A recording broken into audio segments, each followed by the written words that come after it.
ॐ भद्रं कर्णेभिः शृणुयाम देवाः भद्रं पश्येम अक्षभिर्यजत्राः स्थिरैरङ्गैर्तुष्टुवांसस्तनूभिः व्यशेम देवहितं यदायुः स्वस्ति नः इन्द्रो वृद्रश्रवाः स्वस्ति नः पूषा विश्ववेदाः स्वस्ति नः तार्क्ष्यो अरिष्टनेमिः स्वस्ति नो बृहस्पतिर्ददातु ॐ शान्ति शान्ति शान्तिः देवं नारायणं नत्वा सर्वदोषविवर्जितं परिपूर्णं गुरुंष्टान् गीतार्थं वक्ष्यामि लेशतः.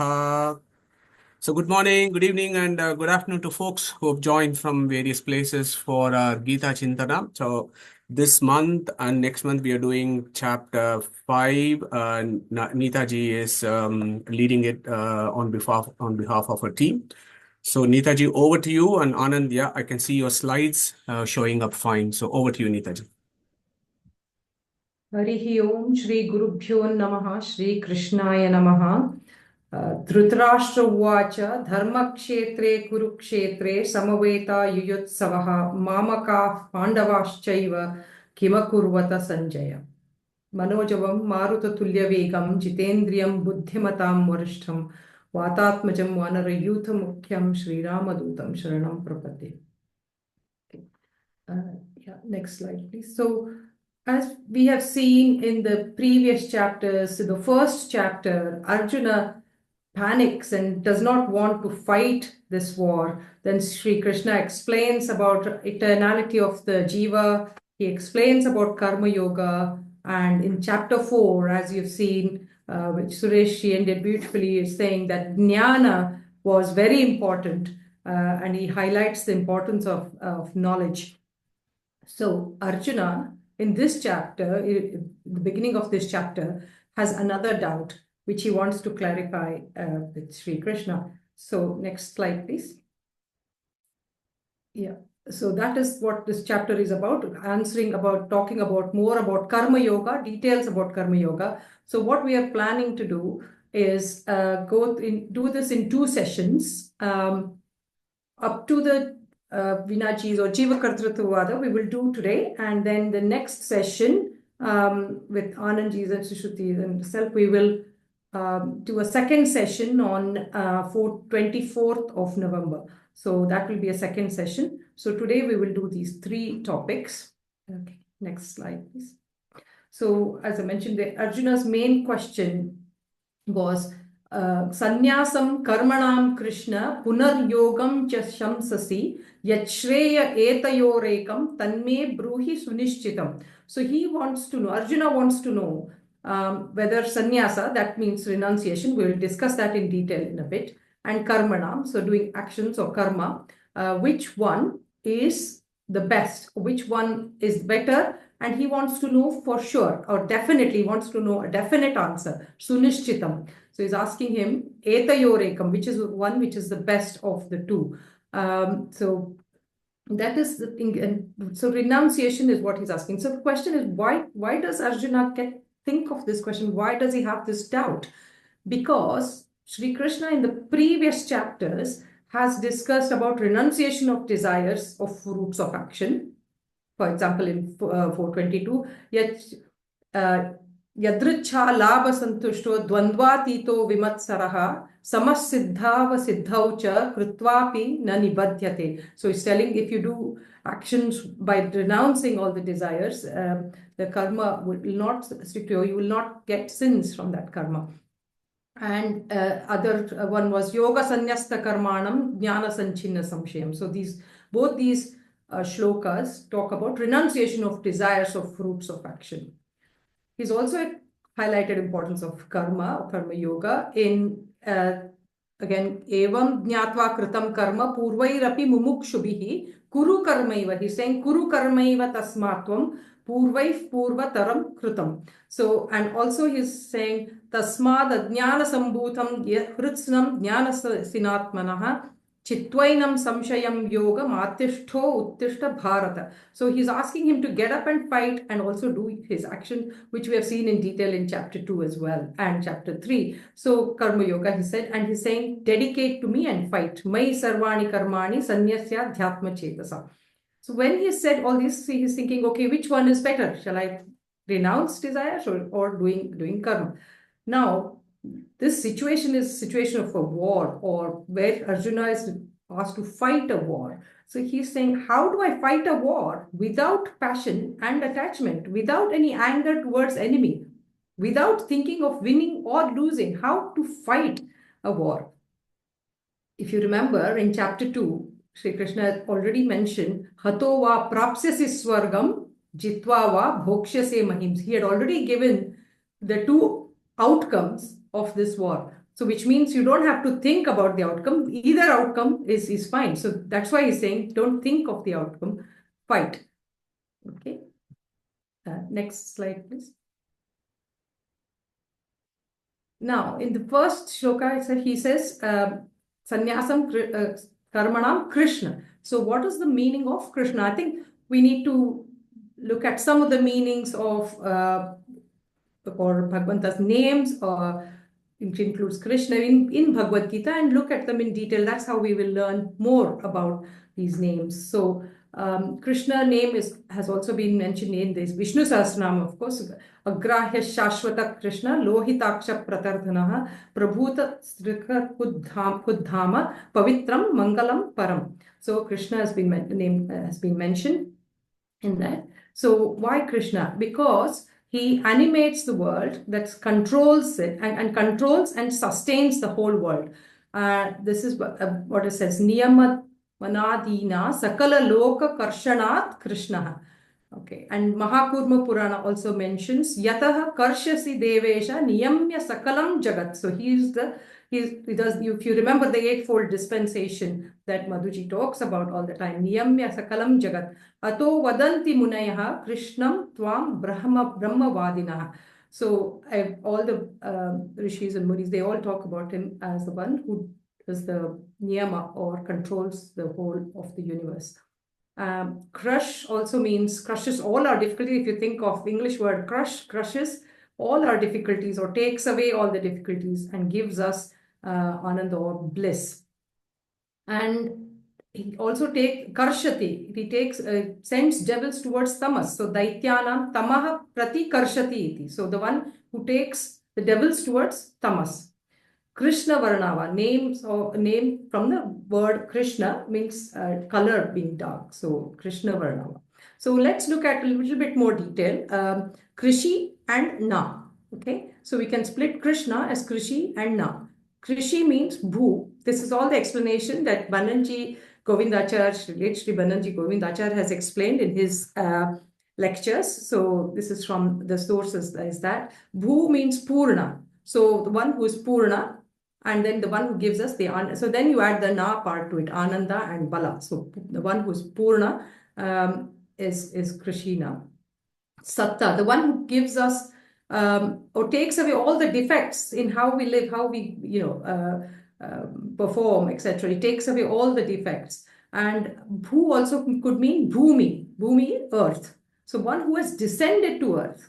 If you remember Yada Yada must say. So he's descended to earth to take away the evil. So Krishi, and Na means Ananda and also Bala. So that's how we split the word Krishna.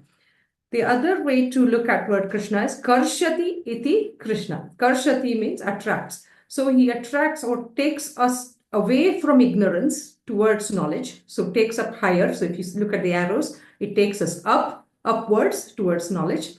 Takes us from Bhumi to a higher level. Okay. And takes us from samsara bandhana, from this world, to mukti. Again, these are all higher level. Whereas for daityas, he attracts them towards tamas. So he takes them downwards. He pulls them downwards. Krishna also is just two more points about Krishna. He's attractive. He's very beautiful. So that's how he attracts us all. So that's another attraction. And also it controls the whole universe, as I had mentioned before. Okay. Next slide, please. So we have to know what sannyasa is before we go ahead through this chapter, because it all depends on that. We have to understand what sannyasa is. Again, I would like to quote Vishnu Sahasranam Shloka 62. Trisama samagas sama nirvanam bheshajam bhishak sannyasa kruchama shanto nishtha shanti parayanam. So it's a 594th name, sannyasa krit sannyasa krichamaha. So in this part of the chapter, we have to understand that it is sannyasa means renunciation. Okay, renunciation, and not, it doesn't apply to sannyasa ashrama, although some texts do describe about sannyasa ashrama as well, like Gita Vivritti. But the main definition of sannyasa is given by Sri Krishna in this chapter itself, in the third shloka. Jneyasya nitya sannyasi yona dveshti na kankshati. Nirdvandvo hi mahabaho sukham bandhat pramuchyate. He is ever a sannyasin who neither hates nor loves. So he is the one who's beyond or liberated from pairs of opposites. So he's liberated from the samsara.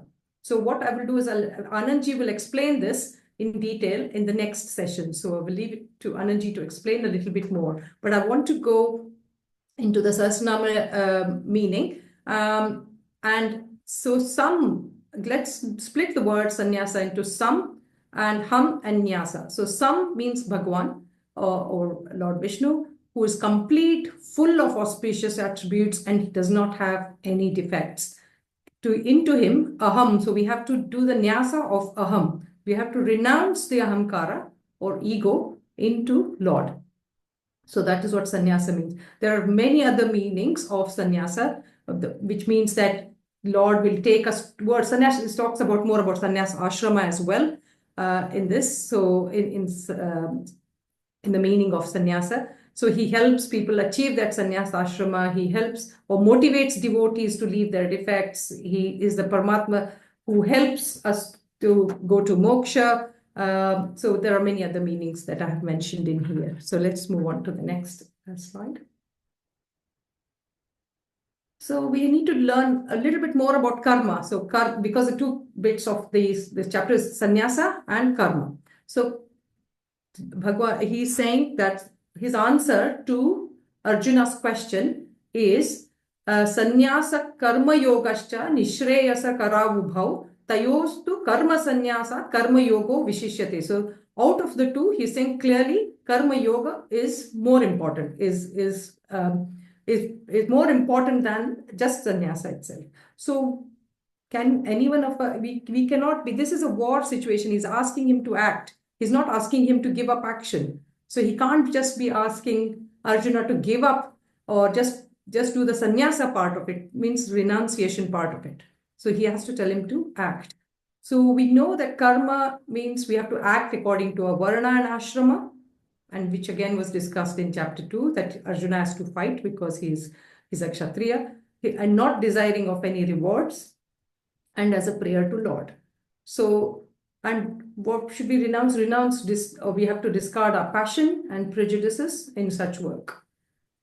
Now, can we discard passion? How much can we discard? It's not easy, because even Rudra onwards, below, everywhere, it's difficult. He's not free of passion, not free of passion. And again, in this, that's why it's important to understand it's about renunciation and not related to sannyasa ashrama.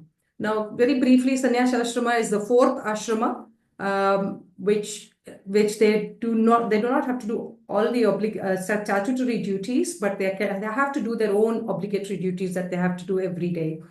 But they perform no kamya karmas in that.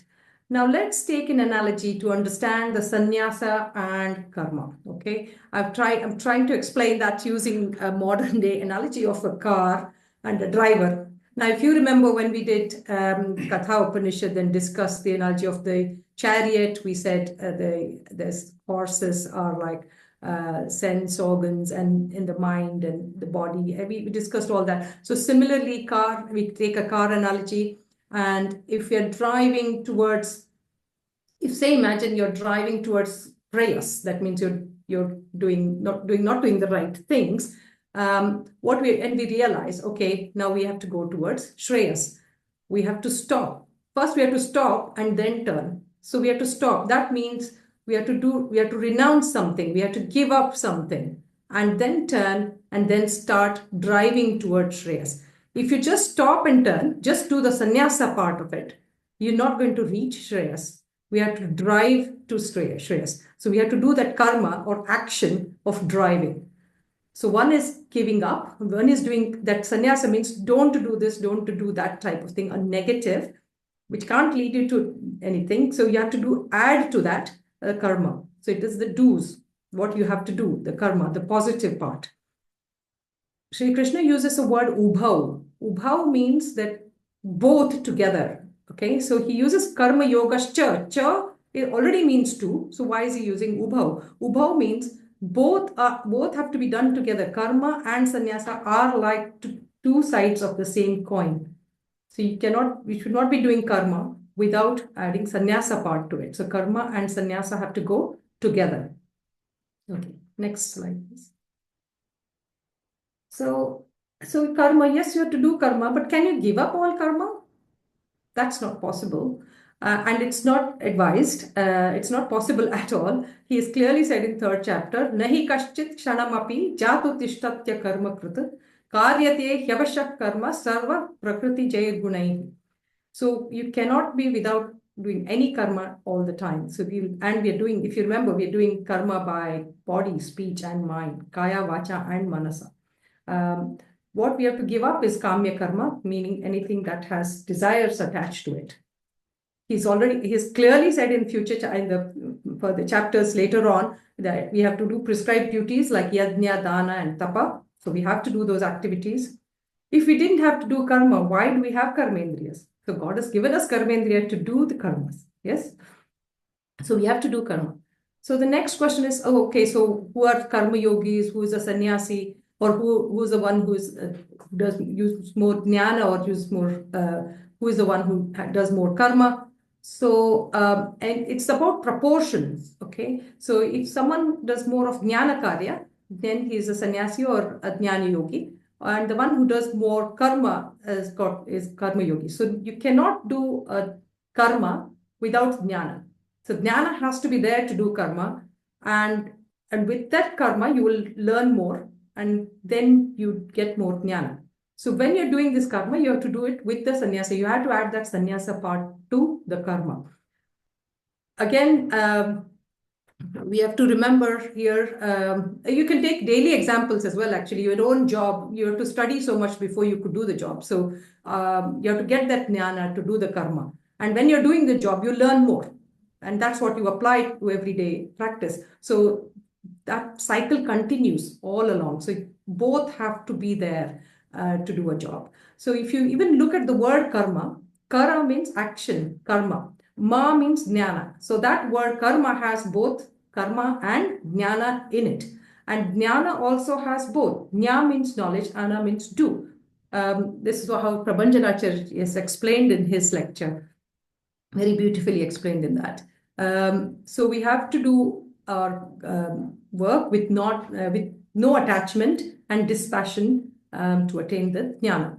So next thing that Shri Krishna mentions is Sankhya Yoga Prithak Balaha Pravadantina Panditaha Ekamapya Sthitas Samyak Ubhayor Vindate Phalam. So anyone who thinks that karma is different to jnana, they are childish.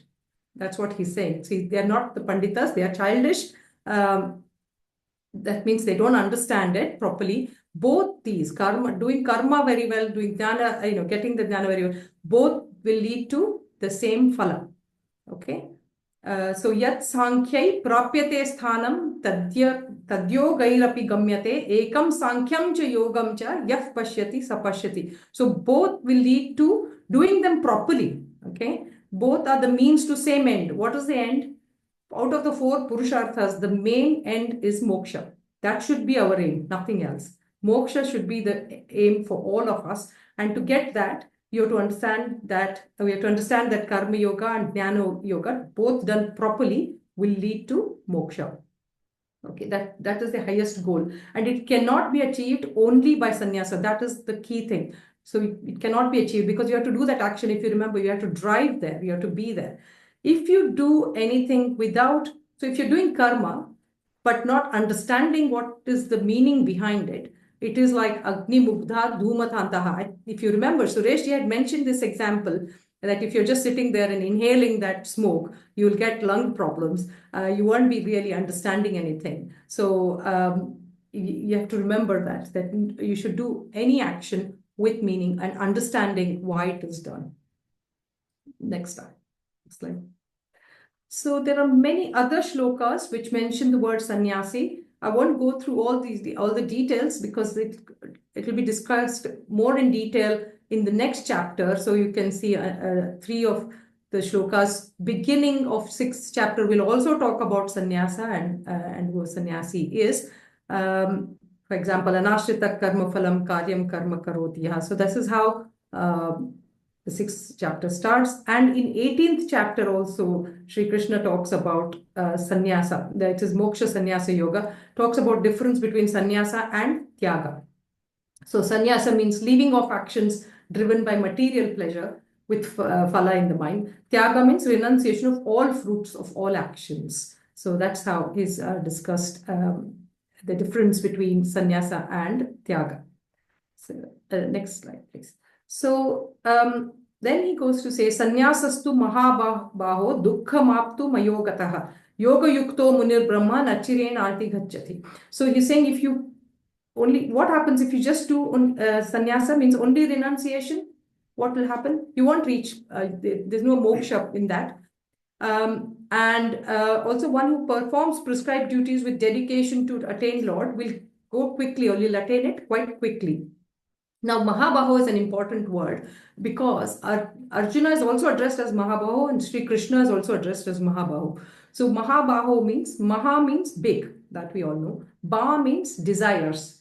So Arjuna, when it is mentioned for Arjuna, it is like who has given up all the desires. So he's calling Arjuna as Mahabaho because he's given up desires. It does not relate to physical strength. And when Krishna is called addressed as Mahabaho, it's because he gives us our biggest desire, which should be moksha. So he gives us moksha, so that's why he's addressed as Mahabaho. He also makes us Mahabaho by taking away our desires. So both ways, Krishna is Mahabaho. So the last shloka in my section, Yoga Yukto Vishuddhatma Vijitatma Jitendriyaha Sarva Bhutatma Bhutatma Kurvannapi Na Lipyate. So how to think about, how do we do this karma is we have to have a pure, when we are doing the karma, we have to have pure intellect. Our senses should be controlled, our mind should be controlled. For example, if you're driving, again, if you take the driving analogy, you should not be distracted to, oh, let's go to this restaurant or let's go to this fair. We have to focus on our where we want to go. We have to drive there straight, not get distracted from what we have to do. And it should be totally devoted. So concentration has to be extreme. So when you're driving, you have to concentrate very well. Otherwise, we'll have accidents. So one, again, we have, how do we remember, what do we have to think about Lord? He's the one who is supreme and he's the prime mover. He's the source of all activities. So we have to think that he is the one who is making us do all these activities. And if we do it this way, then we're not affected by any of the sins. So just in brief, sannyasa or renunciation can be of variety of different types. What we have to renounce are a variety of things. One is kamya karma. Second is fruits of action. Third is anger, lust, desire, all that has to be given up. Ahankara or ego, that I have done it. And sankalpa, sarva sankalpa sannyasi, so that I am doing it or I will do it. So why we should give these up or what we should think when we're doing any activities, that will be explained in detail by Nalini ji and Veena ji in the next few shlokas. And the dvandva, we should give up reactions to ups and downs, and that will be explained by Anand ji in the next session. And we'll discuss qualities of yogi as well in the next session. So with that, so why should we give up these things? Ahankara, I have done it or I will do it. pass it over to Nalini ji to explain the next few shlokas. Over to you, Nalini ji.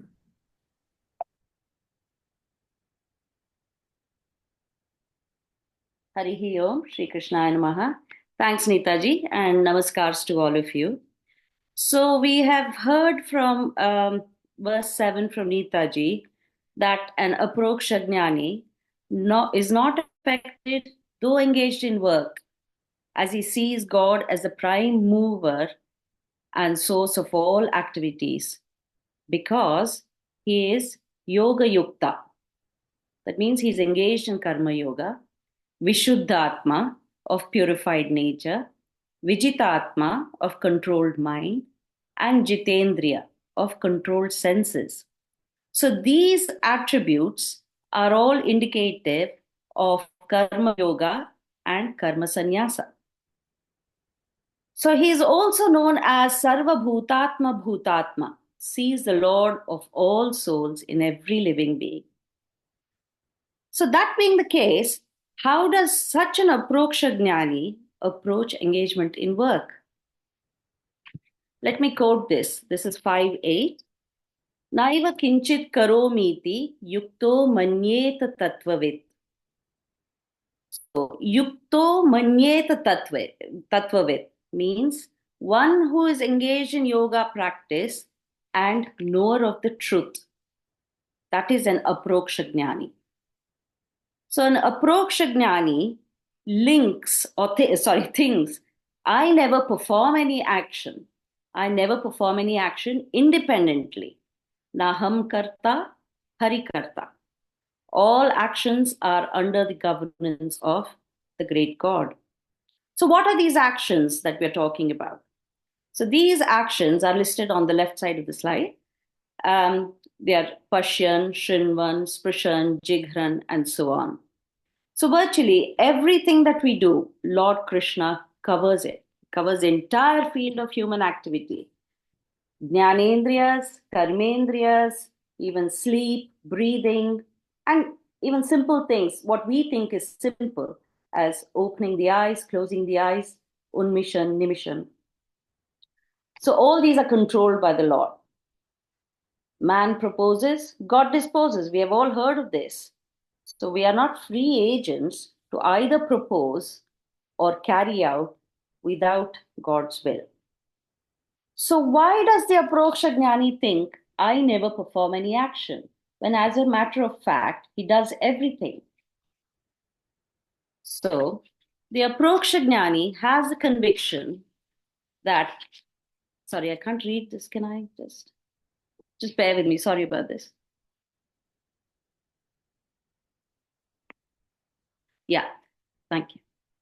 Approkshajnani has the conviction that every action performed through one's physical body, mind, senses takes place only because of the Lord's will. It is just the senses engaging with their objects by His will. Indriyani indriyartheshu vartanta iti dharayan.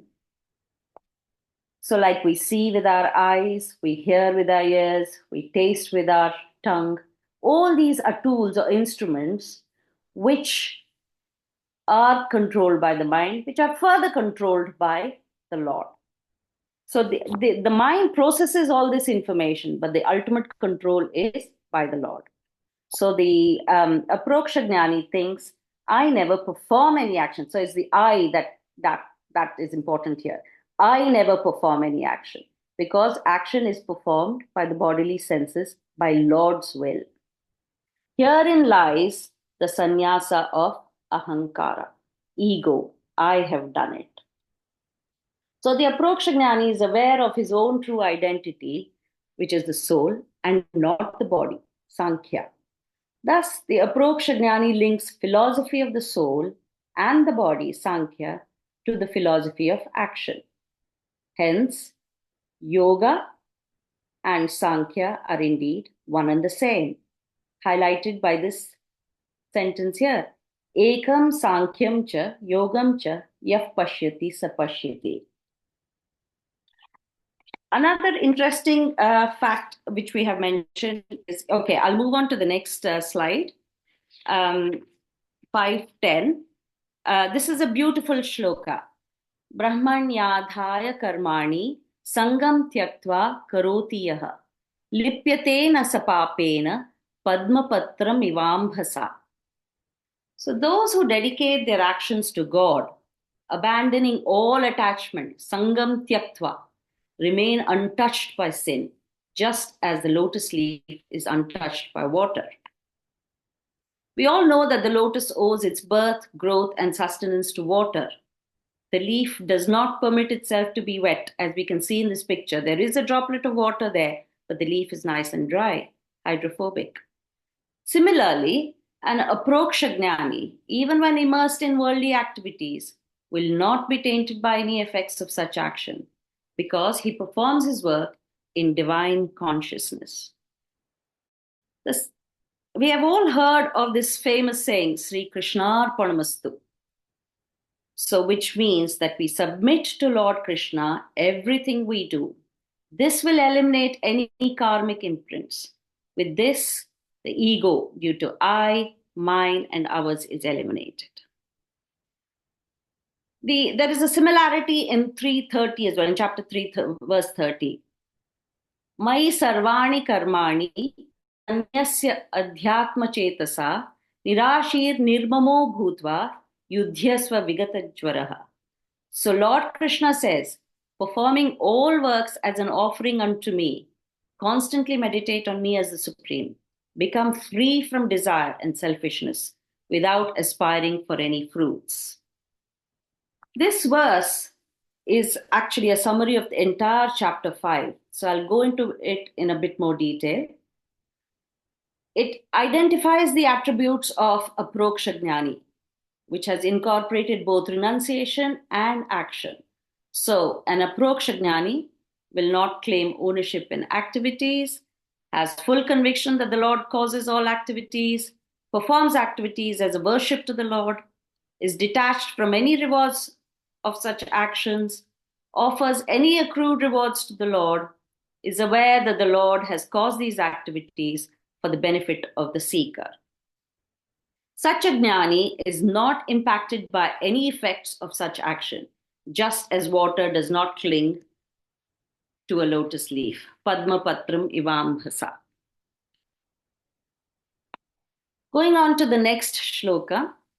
Kayena manasa buddhya kevalair indriyairapi yoginah karma kurvanti sangam tyaktva atmashuddhaye.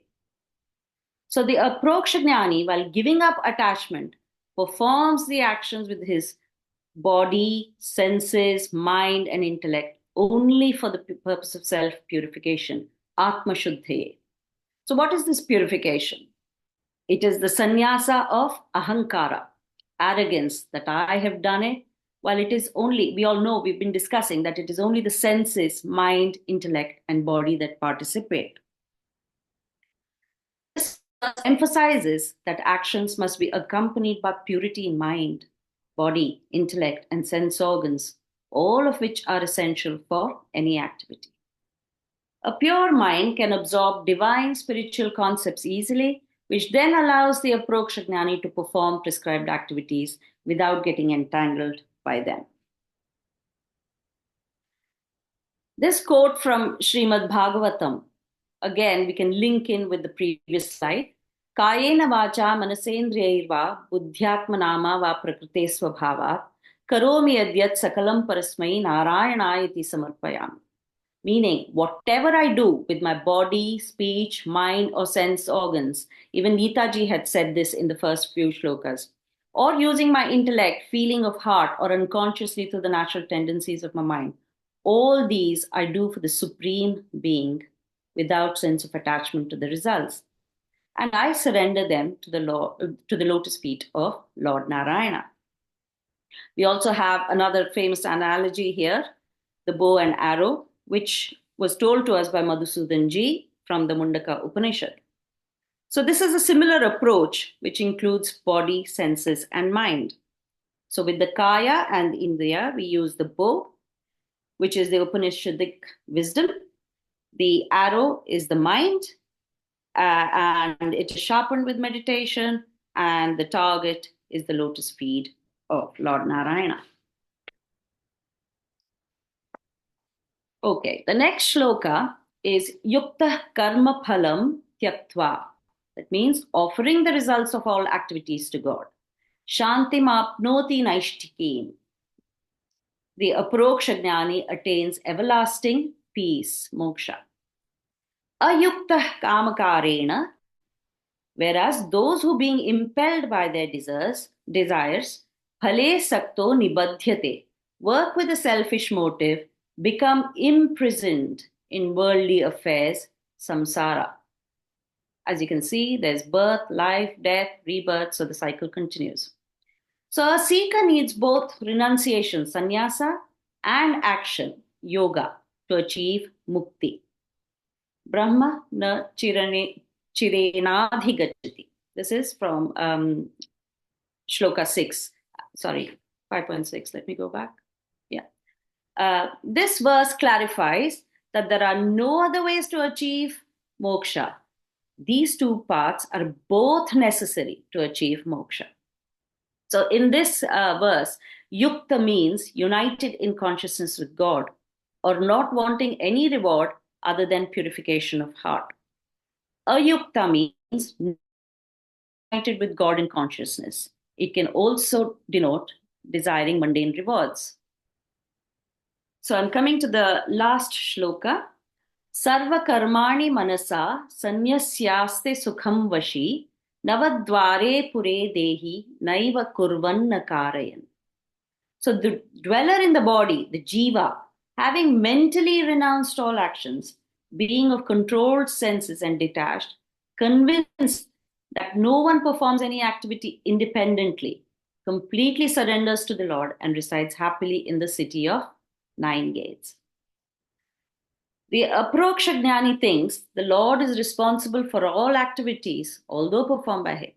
Such a seeker, even when residing in a physical body, having 9 orifices, like 9 doors to a city, will experience peace and will not be tainted by any activities. The analogy of the 9-gated city in this verse is also given in the Shvetashvatara Upanishad. So what are these 9 orifices we're talking about? That is the 2 eyes, 2 ears, 2 nostrils, 1 mouth, and the 2 orifices of excretion. So in material consciousness, the soul residing with the body identifies itself with this city of 9 gates. But within this body also sits the Supreme Lord, who is the controller of all living beings in the world. So the enlightened yogis, the Aproksha Jnani, do not see themselves as the body, nor do they consider themselves as the Lord of the body. Rather, they hold the body and all activities performed by it as belonging to God, and that they are mere dwellers. Renouncing all actions through the mind, manasa, such enlightened souls remain happily situated in the body. So it's question time, everyone. You can see 2 pictures on the right. So in the context of this current verse, any guesses asked? I'm sure y'all can identify it. So can anybody tell me what these pictures are? The one on top and the one below as well? Hello. Yes. Hello. Yes. This is Kanakana Kindi in Udupi, the temple, Krishna temple. Okay. Thank you. Anyone else? And what are these people doing? They're looking at Sri Krishna turned from the bhakti of Kanakadas. Excellent. Okay, so we all know this is Udupi and this is the 9-hole window. Yeah, it comes up, Udupi. Yeah. So we have all seen this and we have all taken darshan of our Lord, little Lord Krishna in this through this 9-hole window. So basically, next time we visit Udupi, our contemplation should be that we are bowing down to the Lord, who is the owner of the Navadvare Pure Dehe, and we are merely dwellers in our body. This body belongs to him. Shri Krishna Arpanamas. I have finished explaining the slides, but knowing all this, having listened to the first few shlokas from Nita and the next few shlokas from me, we still have all these questions. It's why me? Why always me? If the Lord is the doer for all, why does He not make me do only good karmas? Why does He make me do wrong deeds sometimes? Why does He then punish me for the wrong deeds? Why give me grief? If I do anything on my own, how come I'm not the doer? If God does everything, why shouldn't He get the rewards? Why me? So, the next few verses sort out these questions for us, and I'll hand you over to Beenaji. Krishna. Thank you, Nalini, for wonderfully setting the stage for this section. In this section, while looking at verses 14 to 17, these points are addressed. The freedom of Jiva to act, Jiva's responsibility and share in the outcomes of actions, the inability to see Brahman, and how does one get rid of ignorance that prevents God's vision. At the end, I will share my take-home message. Next slide, please. Okay. Naham karta, hari karta. As Nalini ji told us, if I do not do anything, if Hari does everything, then let us test this statement based on our experience. It is a fact that we all have logged in to this satsang. I am talking, meaning to say, I do things, I get tired, I get the results of my actions, I experience emotion, etc. All of this points to the fact that I am a doer.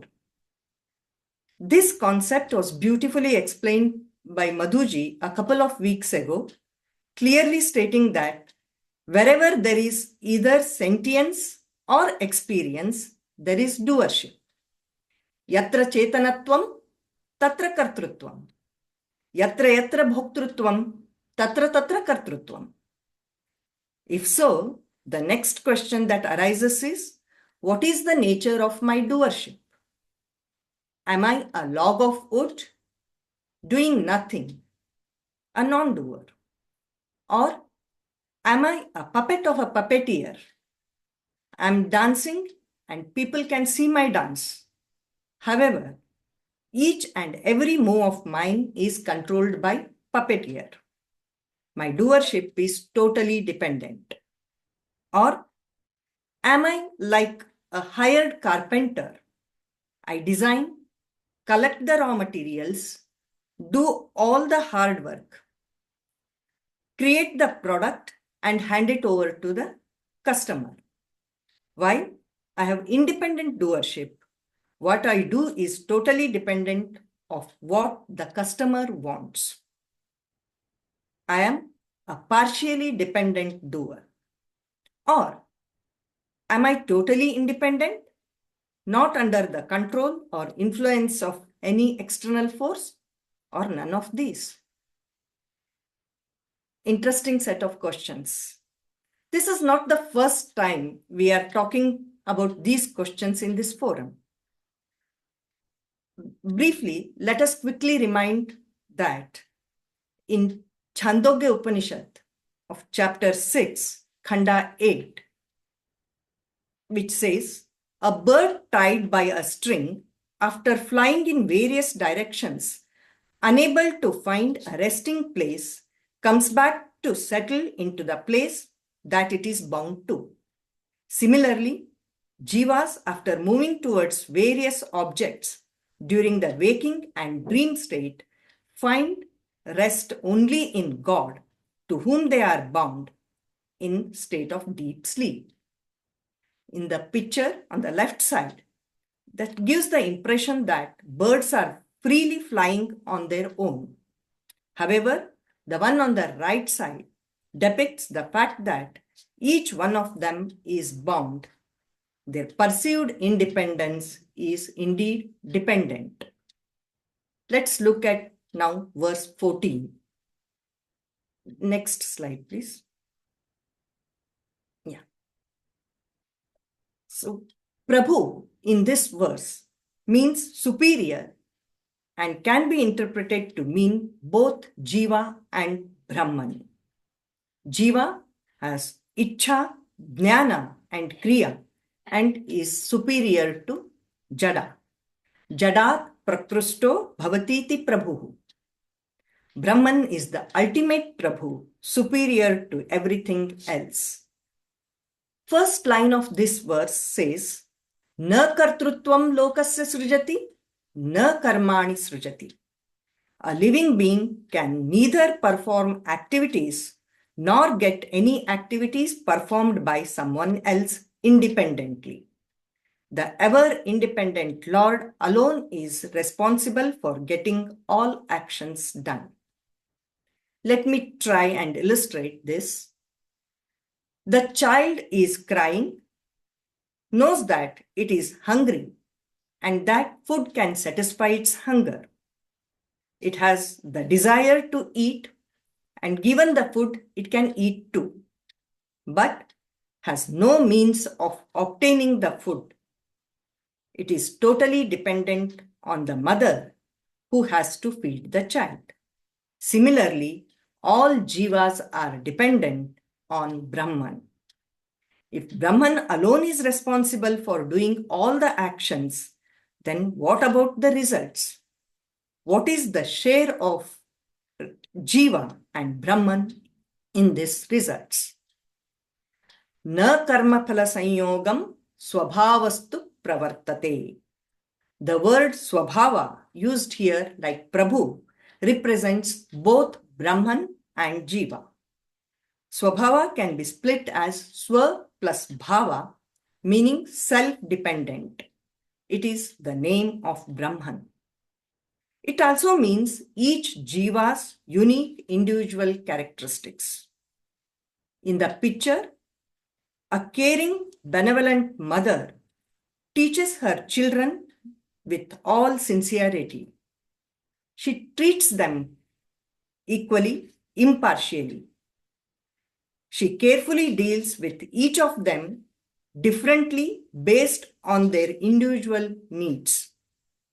This, however, does not guarantee that the children will all meet similar outcomes. One could be successful while the other may end up differently. Neither the mother nor the children can predetermine the outcome of their actions.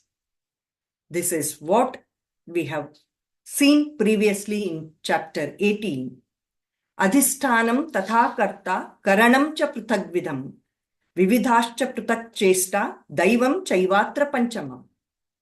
Environment, doer, equipment, effort are all indeed essential for the performance of any action, but the most important factor is Daivam, the Lord's grace.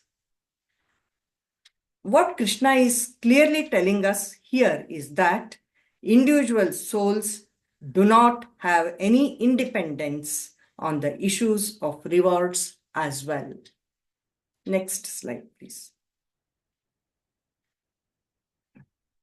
So, we have no independence in doing, cannot control the outcome of our actions.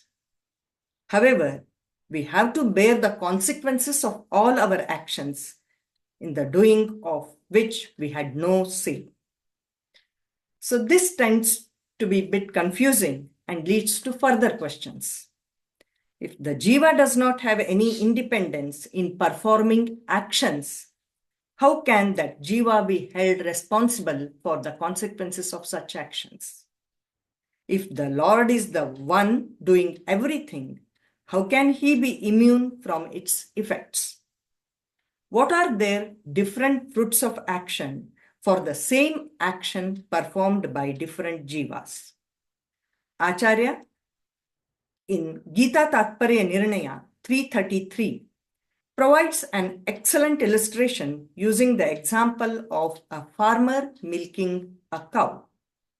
The cow which in this example depicts a living being, has awareness, it produces milk and has the intention to give milk, but it cannot, however, independently extract milk from itself. The udder is akin to an inert object. It cannot act, does not have awareness or intent. The dairy farmer is like the Brahman, uses the udder and helps the cow extract its own milk. In summary, Brahman activates the intent and attempt of the individual souls for their welfare. Brahman only provides individuals apparatus and facilities to act based on the individual's innate characteristics. Brahman has nothing to gain nor lose and does this purely out of compassion for the jiva. Hence, Brahman remains untainted. All actions are for the welfare of the jivas and are hence responsible for their actions. Next slide, please. This leads to next question. Can individuals vary the amount or trade the sins and merits amongst themselves? We have all seen mothers fasting for the welfare of their children, and we have heard about people resorting to witchcraft to cause harm to others, etc. Krishna clarifies this in verse 15. The word Vibhu appears in the first line of this verse, means powerful. It can be interpreted to mean both Jiva and Brahman. Visishto bhavatiti vibhuhu. Jadas neither have ability to perform anything, nor do they have any independence. Individual souls do have doership, but not independence. Souls, therefore, are considered vibhu when compared to Jada. The Lord is independent in all aspects and has unlimited ability to perform activities independently. Hence, he has both independence and doership. He is the ultimate Vibhu. These differences, the Panchabhedas, are depicted in the table on the right side. The first line of the verse, Nadatte kasyachit papam nachaiva sukrutam vibhuhu. Individual souls do not acquire positive or negative effects of action on their own. They cannot trade or transfer them to anyone else. Even Chaturmukha Brahma or Vayu, the most powerful among jivas, cannot assign or change positive and negative deeds of anyone. Everything happens as per the wish of Brahman. The picture on the right side depicts a sick child in the hospital and healthy grandparents.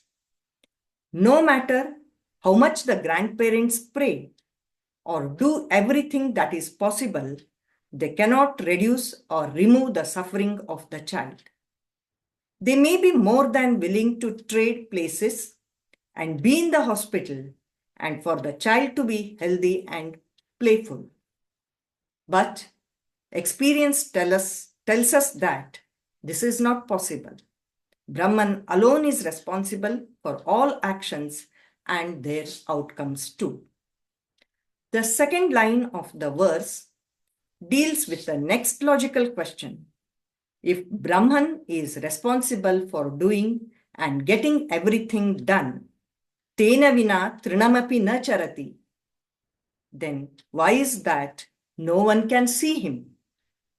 This question assumes all the more significance given that each soul is a self-luminous body that possesses Swarupa Jnana.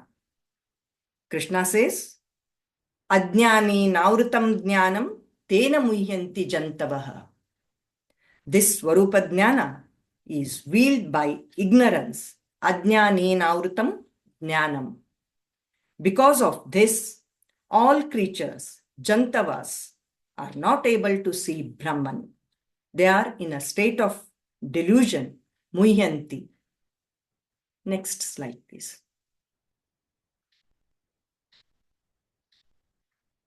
Therefore, if one has to see God, one has to get rid of this ignorance covering the Swarupa Jnana.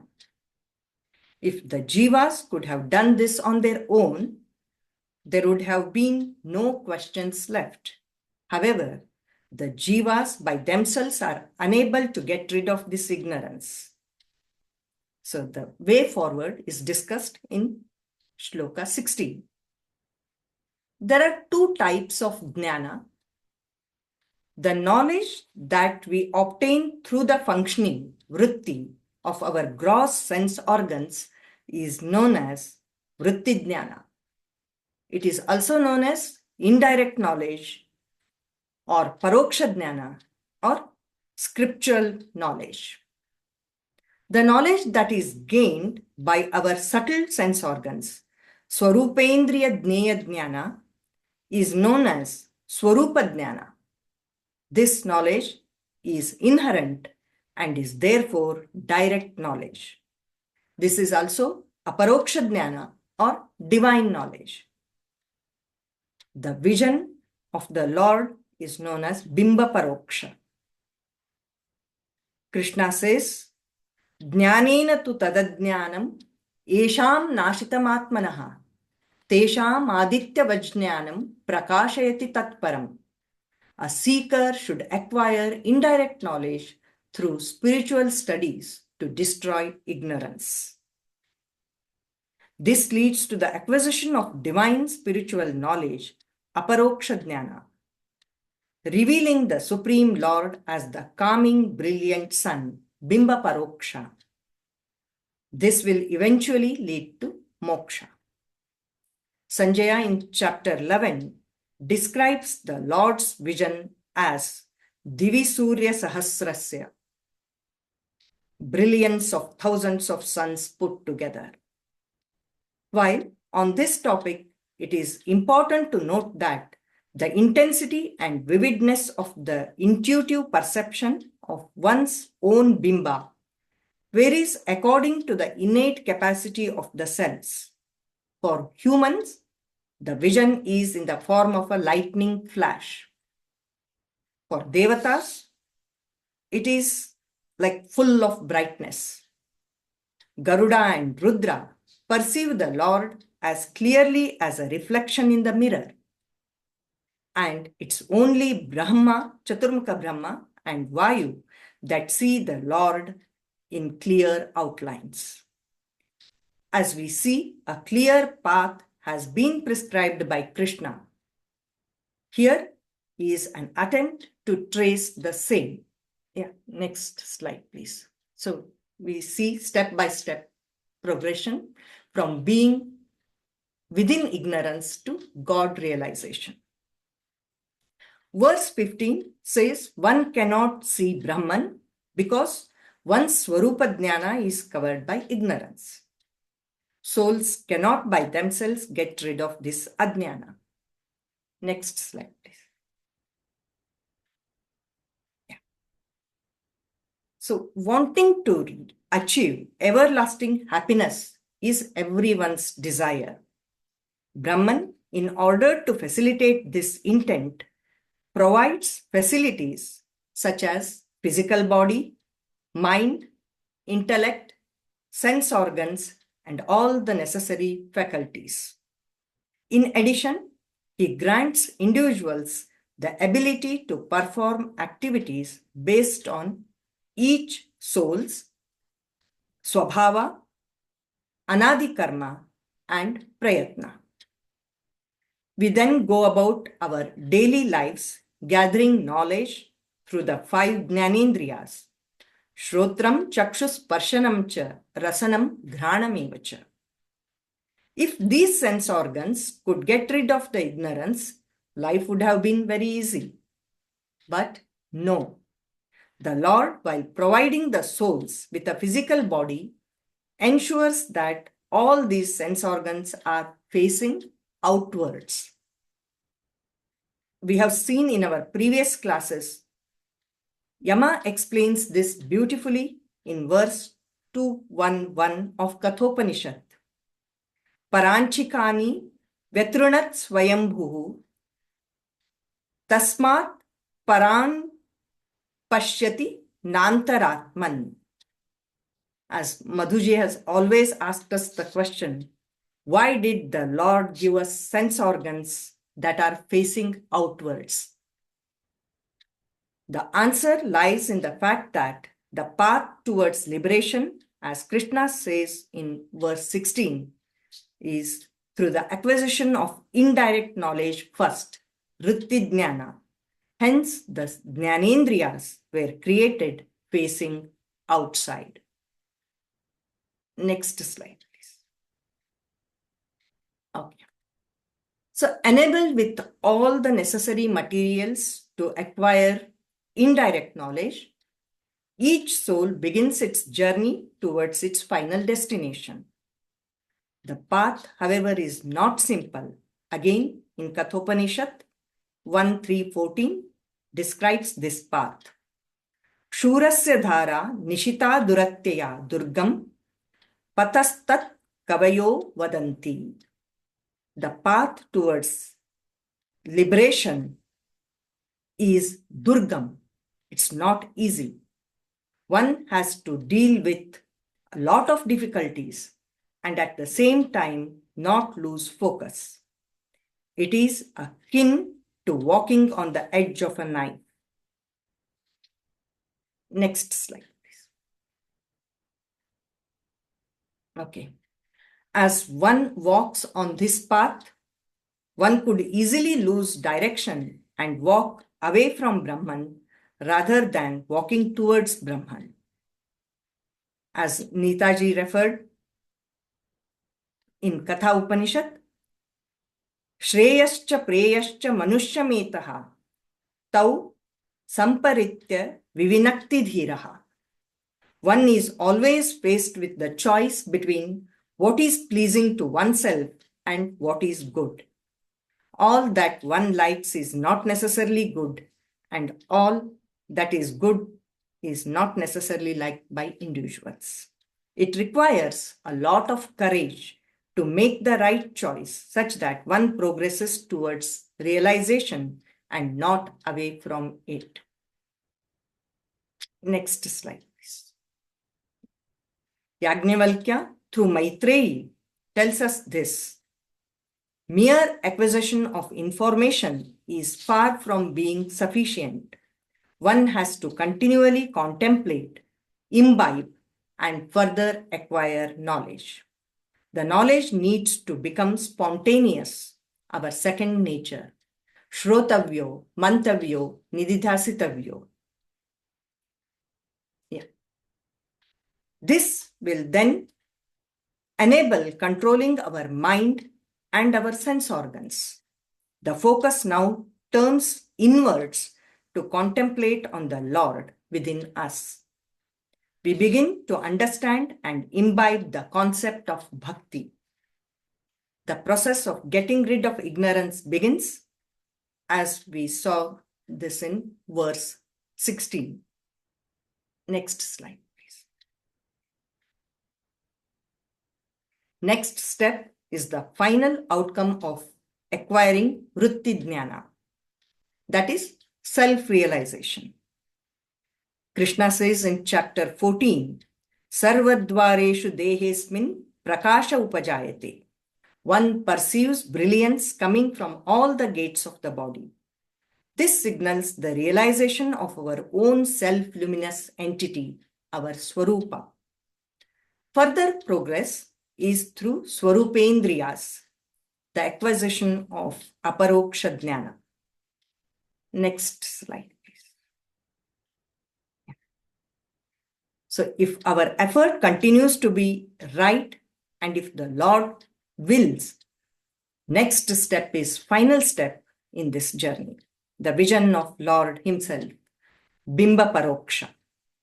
The curtain obstructing the vision of the Lord is moved to the extent that the innate capacity of the jivas deserve, and the Lord reveals himself. One has attained aparoksha jnana, the one-way ticket to the place of no return, that is moksha. However, this too is not simple logical progression. Even aparoksha jnanis at times have asuravesha and have to complete all the prarabdha karmas and await the Lord's call to Vaikuntha. Next slide, please. The verse 17 tells us as to how an individual conducts oneself while on course of this journey. Tadbuddhayaha, one needs to be tadbuddhayaha, continually contemplating on the Brahman. Tadatmanaha, accepting the supremacy of the Lord. Tannishtha, has unflinching faith in the Lord. Tatparayana, have taken shelter in the Lord. Having done so, Jnana Nirduta Kalmasha, all of one's sins are dispelled by the acquisition of divine knowledge. Gacchantya Punaravrittim, and one goes to the abode of the Lord, from where there is no return to the samsara. The concept is beautifully explained by Jagannatha Dasaru in Harikatamrita Sara, Mangalacharana Sandhi. ಪರಿಮಳವು ಸುಮನದೊಳಗನಲ ಅರಣಿಯೊಳಗಿಪ್ಪಂತೆ ದಾಮೋದರನು ಬ್ರಹ್ಮಾದಿಗಳ ಮನದಲ್ಲಿ ತೋರದಲೇ ಇರುತಿಹ ಜಗನ್ನಾಥ ವಿಠಲನ ಕರುಣ ಪಡೆವ ಮುಮುಕ್ಷು ಜೀವರು ಪರಮ ಭಾಗವತರನು ಕೊಂಡಾಡುವುದು ಪ್ರತಿದಿನವೂ. ಪರಿಮಳವು, ಪರಿಮಳ means fragrance. In this verse, it denotes Lord's vision. Sumana, it has two meanings, flower and sumana, clean, pure mind. Anala is fire, and like parimala, it also denotes Lord's vision. Arani is wood. Damodara is name of Krishna. Mumukshi Jivaru refers to Adhikari Varga, those who have earned the right to moksha by Lord's grace. Jagannatha Dasaru is telling us, like fragrance embedded in buds and fire in wood, Krishna, the all-pervading entity, is ever present in the minds of all jivas, including Chaturmukha, Brahma, and Vayu. Jivas experience a sense of his presence, but he remains unseen. As the bud blossoms, its fragrance is felt. Friction reveals fire. Similarly, one has to cleanse one's mind by varying levels of effort based on the innate nature. This paves the way for the Lord Jagannatha Vittala to reveal himself by his own grace. One needs to joyfully and continuously experience the greatness of Jagannatha Vittala, other devatas, and all those that have obtained his grace. Next slide, please. Given all of this, what is it that one should be doing on a daily basis? Well, this question has been beautifully answered by Acharya in Dwadasha Stotra. Kurubhungshva karma nijam niyatam haripada vinamradiya satatam harireva paro harireva guru harireva jagat pitrumatrugatihi. Do your prescribed duty. Experience the outcome of your actions. However, while doing so, realize that Lord Hari is the supreme being. Hari is the father and mother. Hari is the teacher. Hari is the final support of all souls. Therefore, surrender yourself to the feet of the Lord. Thank you. We have talked about divine knowledge. As to how a person with divine knowledge perceives this world will be discussed by Anandji in next month. Thank you. Over to you, Neetaji. Yes. Thank you very much, Naliniji and Veenaji, for explaining beautifully why we should give up our ego. Naham karta, hari karta. So Naliniji has clearly explained why hari karta part of it. That's why we should give up ego, because we have not actually done it. And Veenaji is again beautifully explained with all the pictures how the Jiva Kartritva was the part of it. So with that, the next part of it is how we should give up, or why we should give up Dvandva, and also understand about equanimity. We'll take this up in the next session, which is on 24th of November. Anandji will go through that, and how Aproksha will behave. That will be done by Sushruji, and we will conclude we're going on to the 6th chapter on 24th of November. Now, if there are any questions, we'd be very happy to take. So please, I can see Daya. Dayaji. Thank you, sir. Thank you for this wonderful session.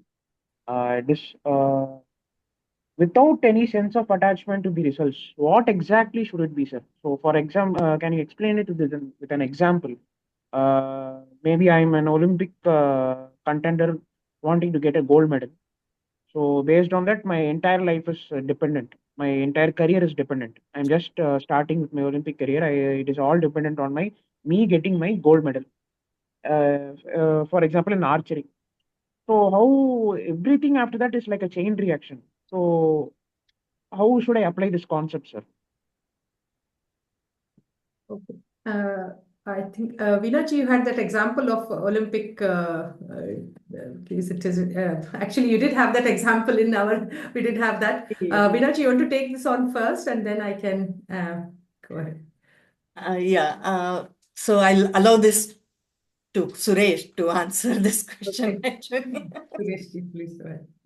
Yeah, sure, we can make an attempt. So point is, well, Olympic, or even if you just look at Gita per se, right?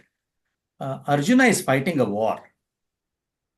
Should he be fighting? Should he not be fighting to win the war?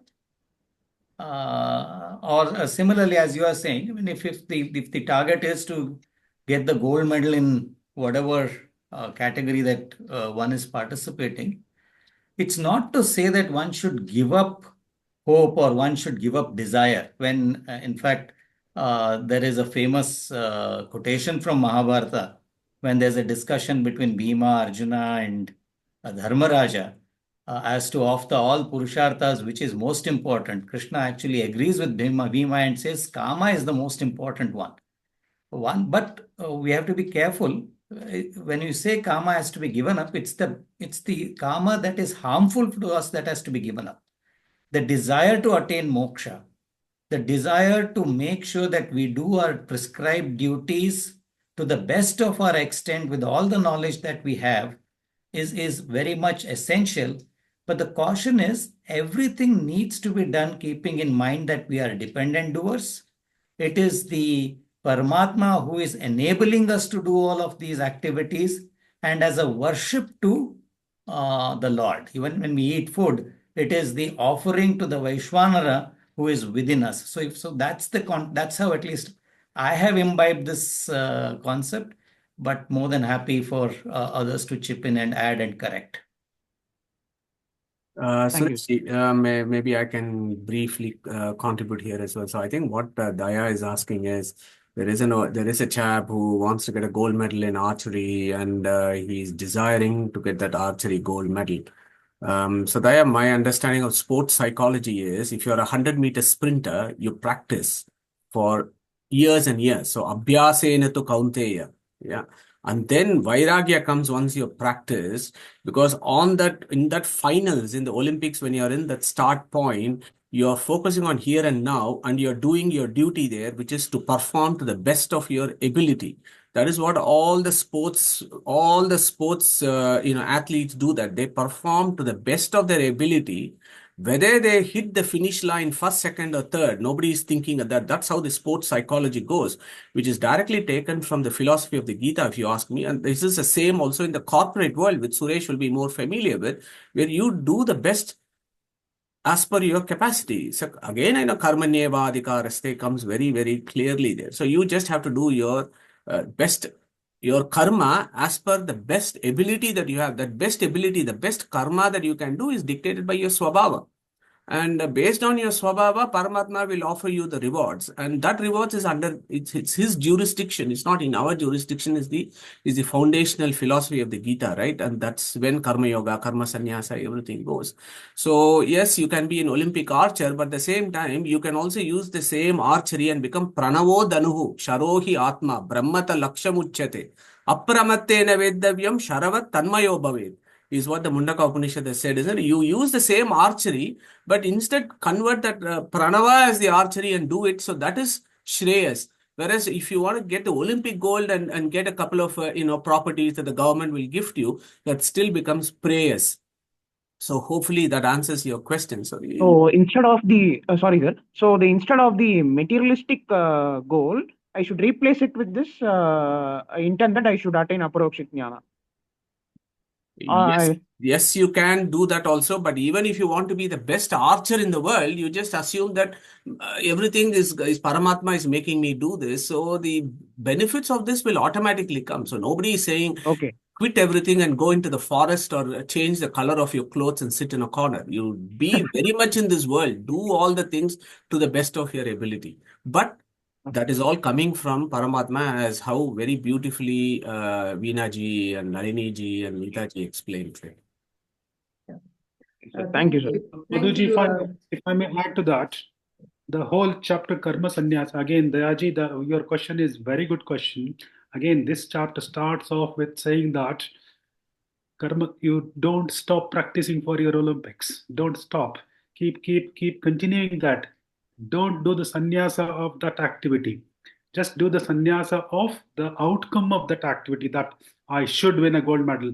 For the timing, we should keep that aside. Do your karma with the sannyasa of the outcomes. That's what the whole chapter started with.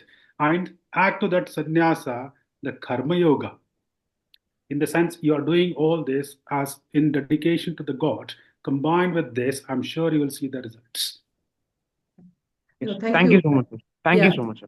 Yeah, I'll just add a few more things to that, if that's okay. So yes, Suresh has explained Anandji and Madhusudan. Thank you very much. So I think it's a very good example, Dayaji, because if you look at sannyasa part of as an Olympic or so you have to do sannyasa of not eating the wrong things because you'll be practicing. Okay, so you have to look at that. You can't be distracted by other things. So other friends are going to movies, so I can't go. You can't go there because you have to practice Yes, a lot. yes. So you have to do the sannyas of that part to do your action. And then you don't know how many other competitors are there and how much practice they have put in. So you can't say, I have to win the gold medal. Someone else is looking at that as to who else is doing that work. And we don't know that, if you know what I mean. So that's why Yes. it's not in our control whether you're going to win, get that gold medal or not. All it's in your control. It's still not fully in your control, is that you're doing that practice. And you're just praying that on that day you have the energy, you are not unwell. And that also depends on Lord. So what happens on the day when you're actually doing that, taking part in that competition? There's so many factors, like Veenaji mentioned. You have to have all the right equipment. You have to have the 18th chapter one, Adhishtanam Tatha Karta, and finally Daivam. So all those things are there, but you can't give up your practice. It's an excellent example to use for this chapter. Thank you, Dayaj. Okay. Neetaji, Ma'am, another. just to add, Neetaji, the example that Veena had thought, I mean, initially had in the slides was of the finals of the 100 meters in the most recently held Olympics.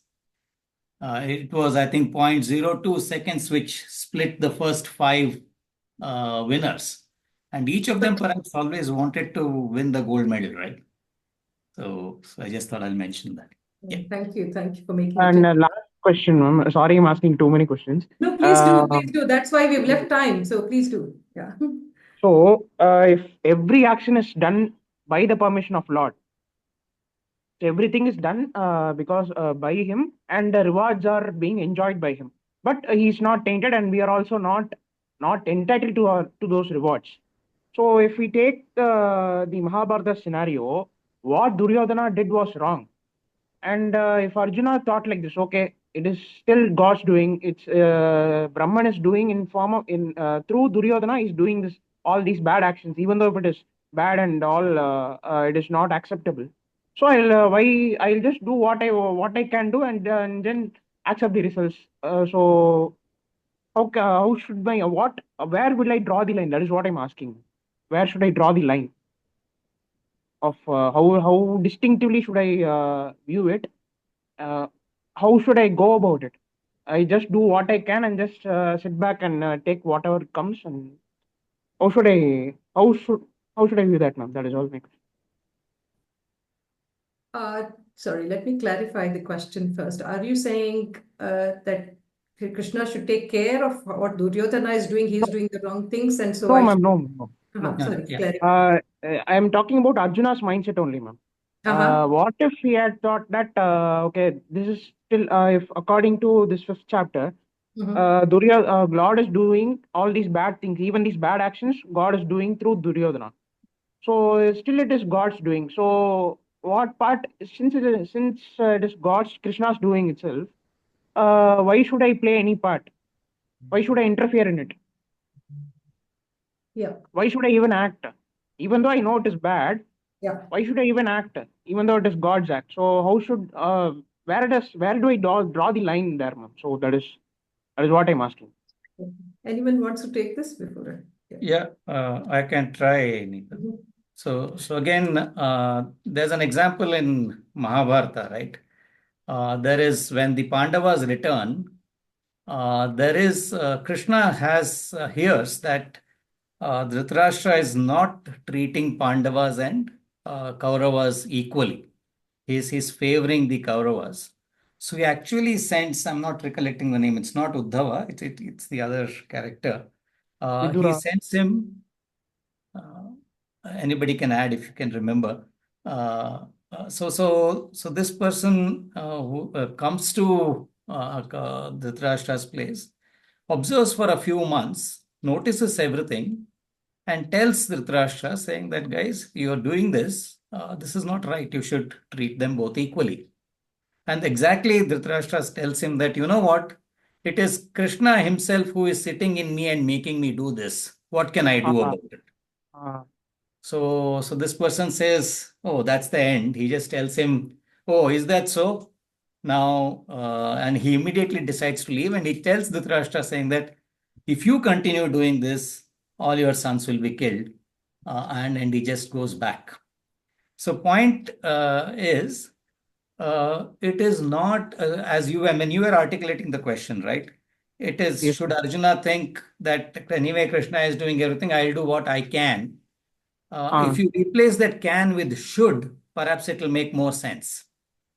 Okay. There is a should that Arjuna has to be doing. Arjuna Okay. is a Kshatriya. He has certain duties.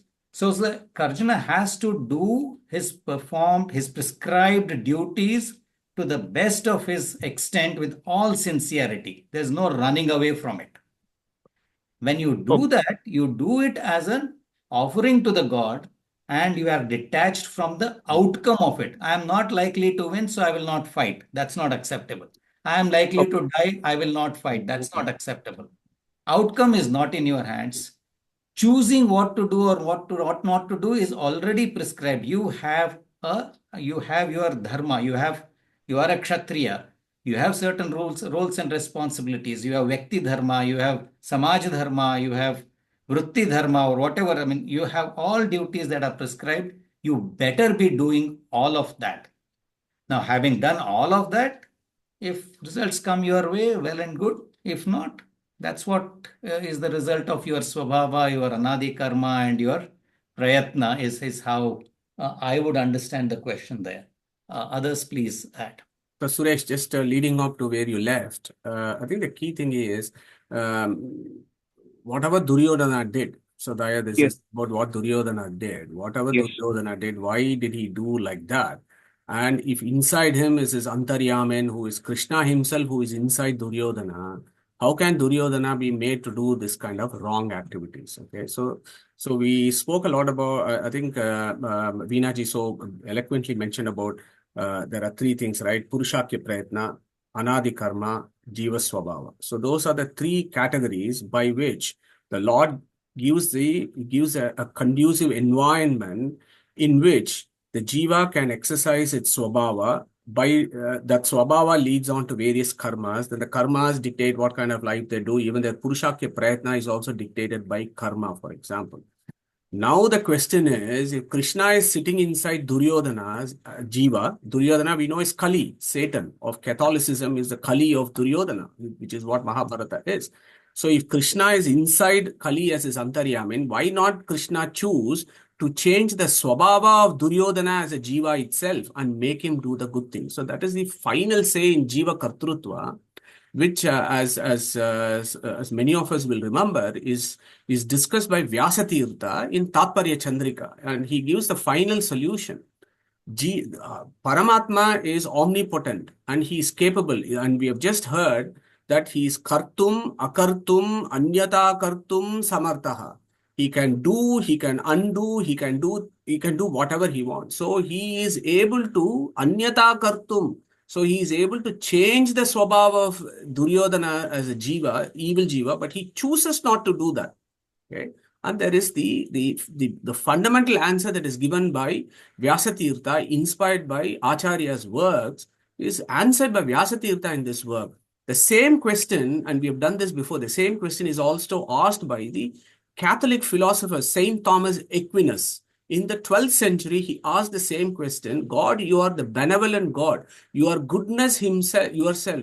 You are so good, but why are you making me do the wrong things? He asked, and he did not get the answer. But that answer is given by Srimad Acharya and elaborated further by Vyasatirtha in his work. The answer there is, God chooses not to change the swabhava of the jivas. And he chooses not to change the swabhava of the jivas because if, for example, a jiva A has a particular swabhava and its swabhava is changed, that means that is the destruction of that particular jiva and a new jiva is created. Okay, so this is that level, that kind of philosophy where if I change the swabhava of a particular jiva, that means if I'm changing mangoes to oranges, then I'm no longer a mango. I have become an orange, which means that the mango has been destroyed and a new orange or a new jiva has been created with a new swabhava for Duryodhana. But that is against the Vedic rules. Natvevaham jatunasam. We all know the 2:12 verse of Gita. And that is a foundational philosophy that God chooses not to change the swabhava of the jivas because he is very much capable of doing it. But he does not do it because he limits himself with the Vedic constitution that he has created for this universe. He self-limits himself and he lets the jivas work out their salvation, which could be moksha or it could be andhatamas. Kali goes to andhatamas. Yeah, nobody can say that Kali goes to Vaikuntha. No, he doesn't. He goes to andhatamas. That is his fate. That is his liberation. The liberation of Kali is andhatamas. Liberation for Acharya and others will be moksha. Yeah. So he doesn't change the swabhava because that is how the constitution is. Duryodhana has to go through his swabhava. He has to enact his swabhava, which is what God does because of his infinite grace. He provides that. And all other folks like Arjuna and so on, remember in Gita, Arjuna has been told, Nimitta matram bhava savyasachi. I have already designed what is going to happen. You are only a nimitta matram because everybody has to find their salvation.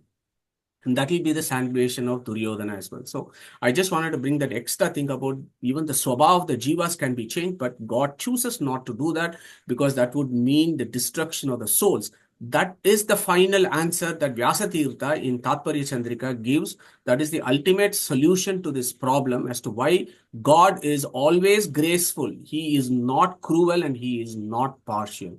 So he was not partial to Arjuna, he was not partial to Duryodhana, or cruel to Duryodhana.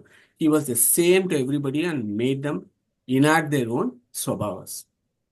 That's how I understood that question. Thank you so much, sir. Thank you so much, sir. Thank you. Thank you, Madhusuji and Suresh. Two other points, Neetaji, I found really interesting. Sannyasa, I just wanted to pick again from our gurus who have taught us. What is sannyasa itself? Sannyasa does not mean orange colored clothes. It's not fellows who wear orange colored clothes. They are not sannyasas. No. Sannyasa is not an ashrama. Sannyasa is all of us can be sannyasins. What does that mean? Sat San plus nyasa. Nyasa means you give up. Yeah. Give up to whom? Sun. Sun means Sat. Sat is what? Om Tat Sat iti Nirdeshaha. Krishna has said, my name is Sat. I am Sun. Sannyasaha, dedicate to the Krishna. So we can all become sannyasin. We can be grihastha ashramas, but still be sannyasin. And also sun also means Sat means Nirdusha, the pure ones. The pure ones are the ones what the sattvika jivas who are wanting towards liberation. These are the ones that are going to give up. So we can all be sannyasis. So let us not be under the illusion or delusion that we have to change our clothes to be sannyasins. No, we can be sannyasins even now.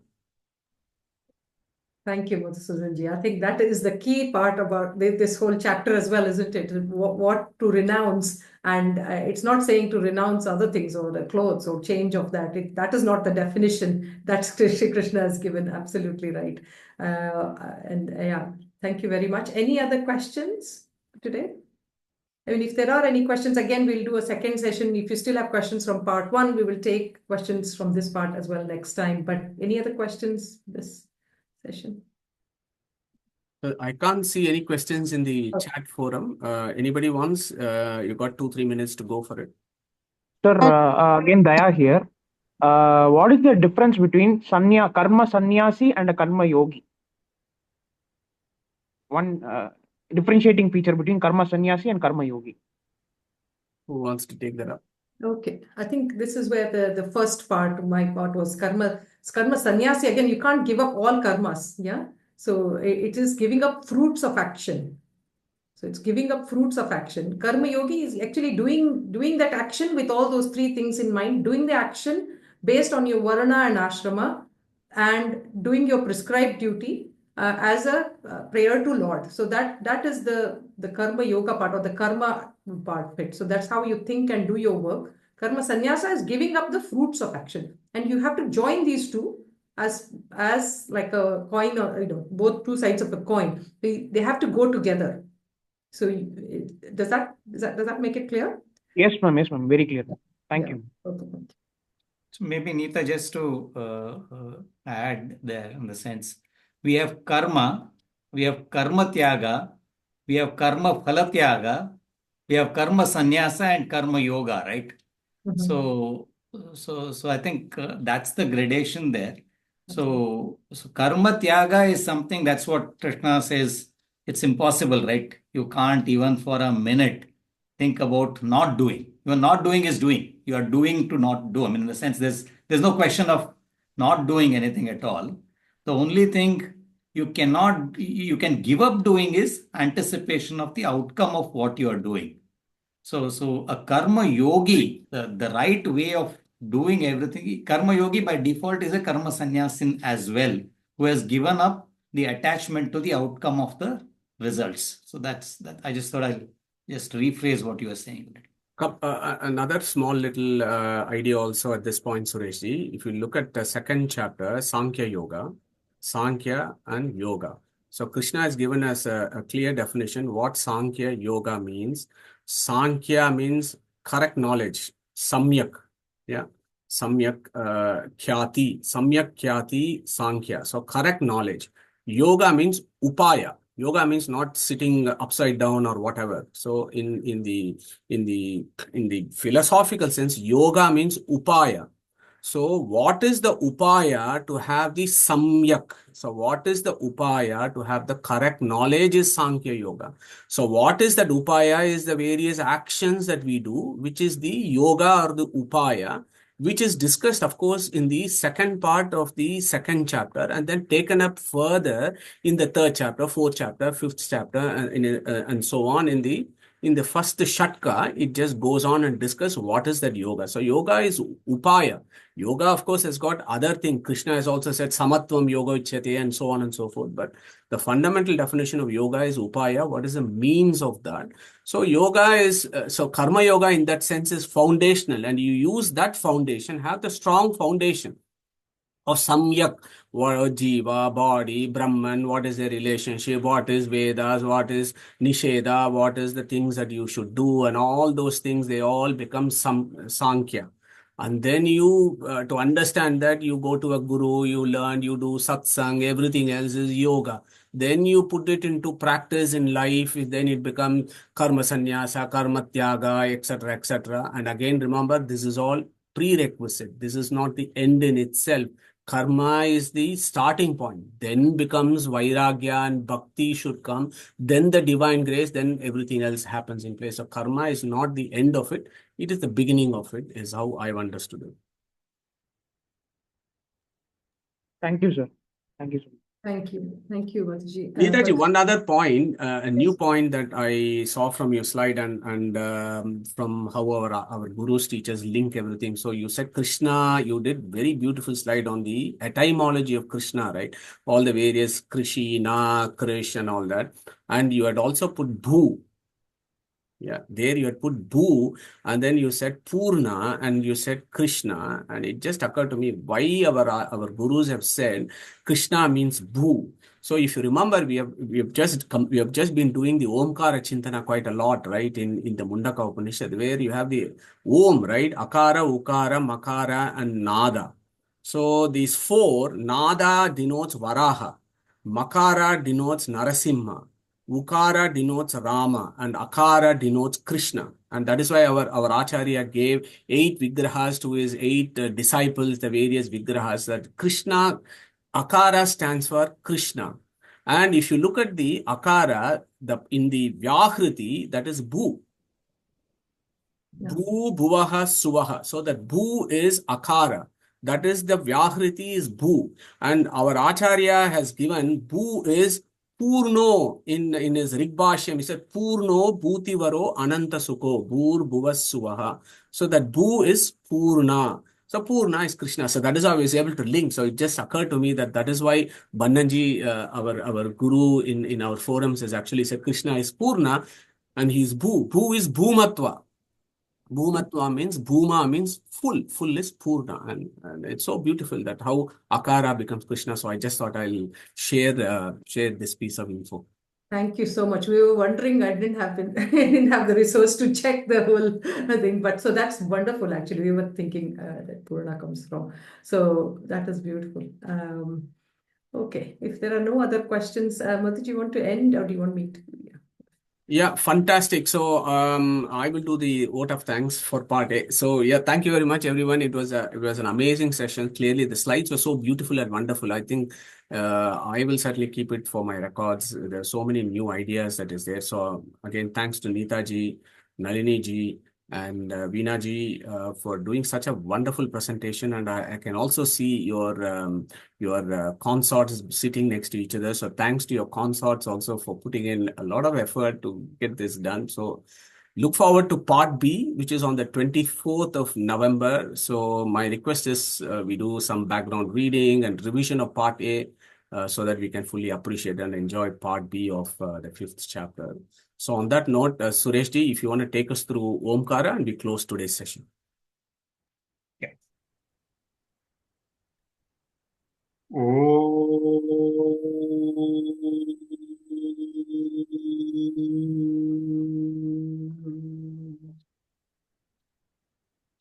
Sri Krishna Arpanam.